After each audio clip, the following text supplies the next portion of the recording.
Wala pa pala. So ayan, gamit namin yung van ni Daddy, ang kanyang first family car van. O, di ba?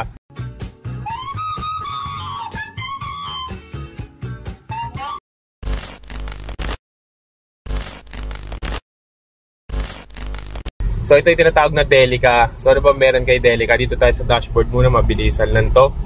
So unang-una walang tin si Daddy. Walang tin si Daddy. Half lang. Half lang. Typical senior citizen. Tapos anis, nakikita nyo yan? An outside temperature 39. Pero yung inside namin, kung nakikita nyo sa video, negative 26. So malamig talaga yung aircon ng Delica. Pakinggan nyo. Diba? Lamig. Tapos meron siyang voltmeter, tapos merong compass. So ito kasing variant ng Delica is yung tinatawag na 4x4. So yan, yun nga lang dito. Compass, hindi na gumagana. O yun, compass. Yan. Ano? Altimeter yan. Ano? Altimeter. Altimeter. O, so kasi lumilipad to eh. So anong altitude ka? So, yun pala yun. So, low altitude, magsasalita na yan. Pull up. Naging aeroplano. So, yun pala ang ibig sabihin. Yan. So, si Jer kasi yung bayaw ko, so siya na yung nagiging family driver ni Daddy.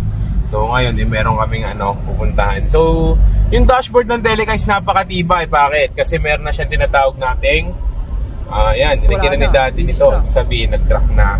So, okay lang din kasi considering na itong auto na to is matagal na talaga. Converted kasi ito eh. Ang mga Delica talaga dito sa atin dumating right hand. Bakit right hand? Kasi walang dumating nun dito. Puro imported from Japan. Kaya nilagay siya doon. So, lahat pilet, dashboard pilet. Tapos ito. Pero maganda naman yung conversion nito nung dati. Yun nga lang syempre sa katagalan, lumuluma na. Kagaya na ito. Ako, ganyan ba talaga yan? Ang buyo. Imedyas. Pwede na tatanggal na imedyas. Doon, pagod na. So, gumagana pa yung kanyang speedometer, yung temp, fuel, RPM. Pero nagbi-blink yung wala na. Finish na. Ibig sabihin, naka 2-wheel. 2-wheel lang. So, yung pala yung sabihin, pag nagbi-blink yung naka-engage na siya sa 2-wheel or yung 4x2 lang siya. So, kung titignan nyo naman, ang kagandahan lang talaga ng Delica, yung mga kahit na sinaunang panahon, ang ganda talaga ng feeling nito, pristine. Kung isipin nyo na sinaunang technology pa to. Tsaka kung titignan nyo rin yung ride height namin, isipin mo, ito tricycle. Diba? Napakatangkad. Ito ang kagandahan nito sa Delica. So, ano pa bang meron dito sa Delica, boy? Yung likod.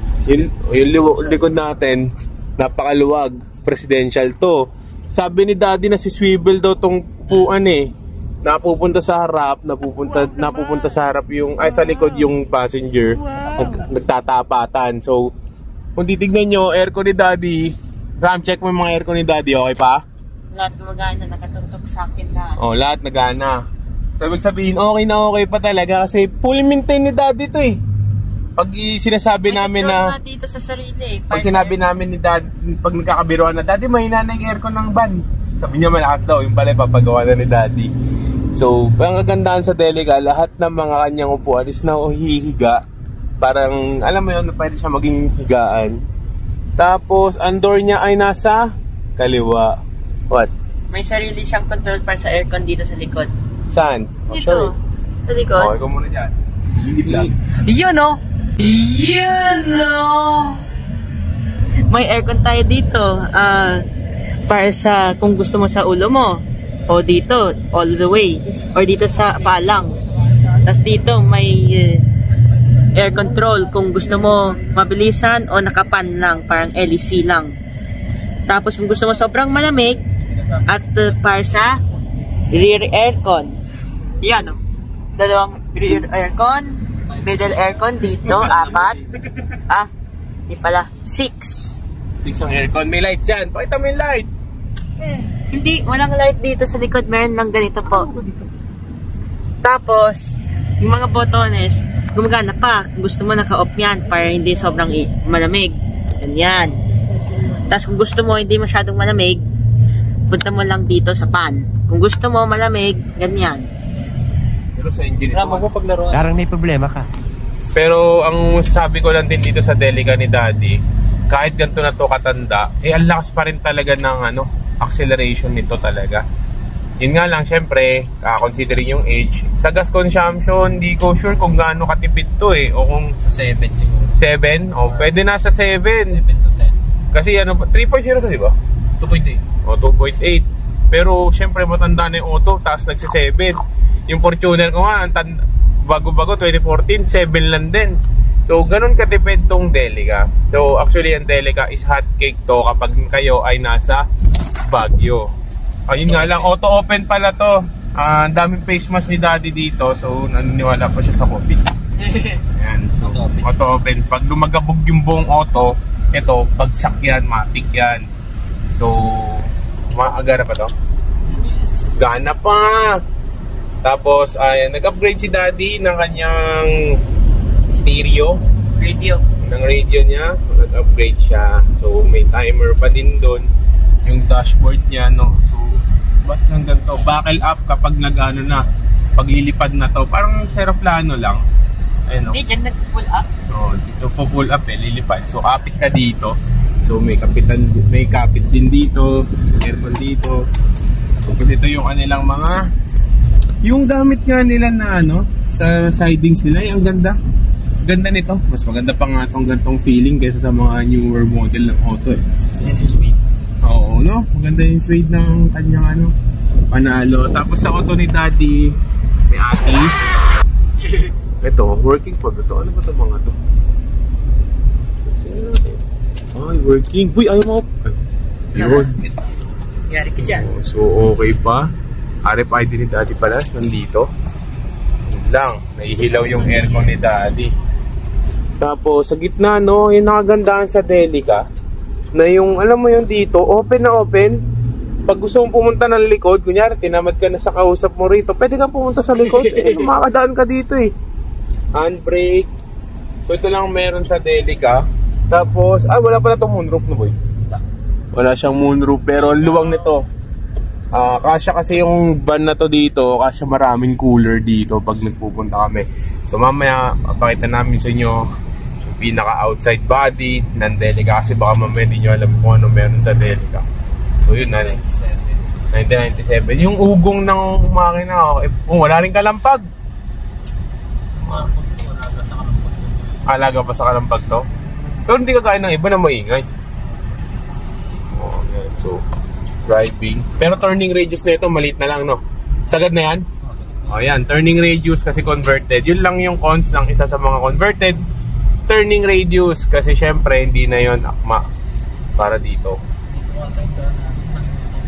Pero pag nahihilaw lang yung aircon ni Daddy. Pero yung bounce niya, di ko alam kung okay ba yung bounce o baka mamaya palitin na yung shocks. Netong Delica ni Daddy. Ayan, tanda mo sa lubak boy. Wala yan, dugudugudugudug. Walang ingay. Walang kaltok yan sa ilalim. Walang kaltok. Normal lang ng ingay kasi syempre ilang dekada na to. So smooth na smooth pa rin si Delica. Ayun road condition. Okay, paano mag-shift? Ilahin. Reverse. So okay na okay. Handbrake normal. So ganun pala kapag mga yung mga dito yung stick nila. Okay, baba na kami. Auto ni Daddy. Spy mo ganyan. Pag biglang auto close ang Delica ni Daddy. Tapos grabe yung taas nito. Ayan. So gamit ni Daddy ay Yokohama stock rims. Stock pa tong kanyang tapakan. Stock lahat. Ayan. So okay na okay ang Delica. Videoan na natin siya. Ito yung itsura ng Delica ni Daddy. Ayan kita nyo na yan.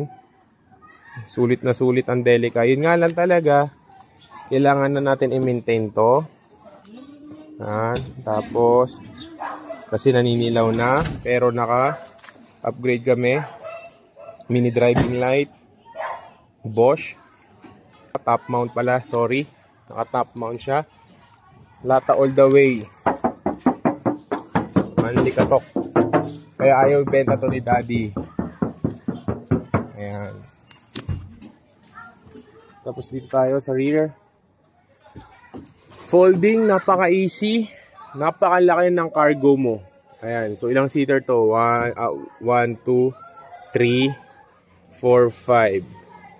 Ayan, 6, 7. So madami dito. Tapos nakikita nyo naman, howling kasi to pag nag-swimming kami. Dito lahat ng karga namin, mga talaba nandito. Washer fluid niya palang cute, nandito. Wow naman! Oh, sa likod. Magaling. So, okay na okay. Tapakan, okay. Rear bumper, okay din. So, ayan. Sulit na sulit ang Delica. Kung gusto nyo bumili ng Delica goods, yung suede nito, ang ganda. Promise. Ulit-ulitin ko pa ba? Ang ganda sa feeling. Ang ganda sa hawakan. Yun lang yung mga lovers ni Daddy is palitin na, pero okay lang yan. At it's working. Okay, so ito lang yung wrap around natin sa Delica na 1997 yata to. Yung taas nito, taas talaga. 5'11 ako pero hindi ako umabot sa pinaka-roof. So meaning na siya nasa mga 6 plus. Ayun o, laki. Laki na itong Delica. Ang kagandahan pa ng Delica is 4x4. Ayan pala, intercooler turbo 2.8. So okay na okay siya, no? Exceed. Oo, diba? So ito, okay na okay. Sulit na sulit si Delica. Tapos ito, may ganito na pala to. Stock to. Tapos yung rain visor. Ayan, kung nakikita nyo, stock yan. So walang pinalitan dito since 1990. Pagkakuha niya, stock all the way. Stock to. 4x4 working. Okay, start na tayo. Ayan, ang dumi pala ng camera natin. So on natin. Ay, sorry. Ika na, boy. So i-on na rin natin to, papa-on na rin natin.